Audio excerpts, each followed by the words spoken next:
آپ خفیہ اداروں کے ٹاؤٹ بن جائیں، جب پاکستان کے بڑے بڑے سیاستدان خفیہ اداروں کے ٹاؤٹ بن جائیں تو پھر ان کو پلیٹ میں رکھ کے الیکٹرل دیے جائے. تو نواز شریف تو چوتھی بار آ رہے ہیں میر صاحب. اور سر بتائیے گا آئی جی صاحب نے جو جھوٹ بولا تھا، جو آپ نے انکشاف کیا تھا، کیا کہیں گے اس بارے میں؟ یار اس کو تو نہ مارو.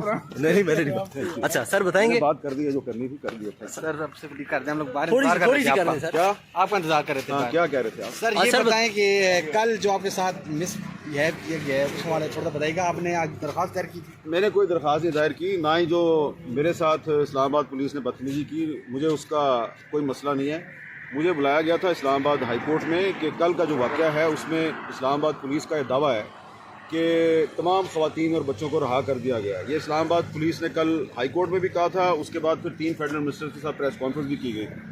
تو میں نے چیف جسٹس اسلام آباد ہائی کورٹ کو بتایا کہ یہ کل بھی جھوٹ بول رہے تھے اور یہ ابھی بھی جھوٹ بول رہے ہیں.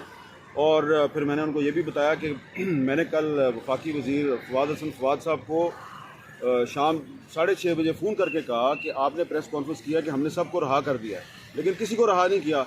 اس کے بعد میں 9 بجے ویمن پولیس اسٹیشن گیا.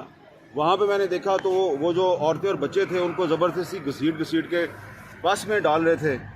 اور وہاں پر ایک پولیس افسر تھا اشفاق وڑائچ، وہ ٹھڈے مارا تھا خواتین کو. تو میں نے جب اس کو روکا اور میں نے اس کی فلم بنانی کی شروع کی تو اس نے میرا فون مجھ سے چھیننے کی کوشش کی. تو اس پہ ظاہری بات ہے وہ میری اس کے ساتھ تلخ کلامی ہوئی، اس نے میرے ساتھ بدتمیزی کی.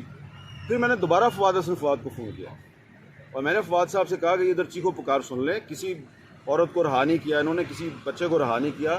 یہ ان کو زبردستی بس میں ڈال کے اور کہیں لے جانا چاہ رہے ہیں. تو انہوں نے کہا اچھا. اس دوران میں دوبارہ جو ہے وہ وہی جو پولیس افسر ہے اس نے دوبارہ جو ہے وہ میرے سے بدتمیزی شروع کر دی. تو وہاں پہ پھر human rights commission of Pakistan کے چیئرمین اسد اقبال بٹ صاحب، وہ بزرگ آدمی ہیں، وہ بھی تھے وہاں پہ.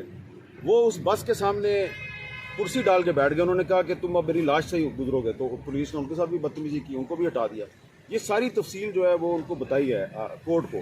تو اس کے بعد جو آئی جی صاحب ہیں انہوں نے میرے سے تو معذرت کر لی، لیکن مسئلہ یہ ہے کہ انہوں نے کل بھی وہاں پہ غلط بیانی کی، آج بھی انہوں نے غلط بیانی کی کہ جی وہ عورتیں جو ہیں وہ اپنی مرضی سے کہیں جا رہی تھیں، جبکہ وہاں پہ ابھی کورٹ میں وکلا نے اور میرے سمیت کئی وٹنسز نے یہ بتایا کہ جی وہ ابھی بھی ان کی کسٹڈی میں ہیں. تو جھوٹ بولا جا رہا ہے. اور پاکستان کے کیپٹل اسلام آباد میں اگر بلوچستان کی خواتین اور بچے جو ہیں وہ فیڈریشن کے ساتھ امید لگا کے آئے ہیں کہ ہمیں انصاف ملے گا، تو فیڈریشن نے کیا کیا ہے کہ ان کو ڈپورٹ کر دیا. اب آپ خود بتائیں مجھے، یہ میرا سوال ہے ریاست پاکستان سے، ڈپورٹ کس کو کیا جاتا ہے؟ ڈپورٹ اس کو کیا جاتا ہے جو کہ انلیگل امیگرینٹ ہوتا ہے، جو آپ کے ملک میں بغیر ویزے کے غیر قانونی طریقے سے آپ کے ملک میں گھس جاتا ہے. تو آپ نے کہا جی افغان مہاجرین جو ہیں وہ انلیگلی یہاں پہ رہ رہے ہیں، ہم ان کو ڈپورٹ کرتے ہیں. تو کل آپ افغان مہاجرین کو ڈپورٹ کر رہے تھے، اب آپ بلوچوں کو اسلام آباد سے ڈپورٹ کر رہے ہیں.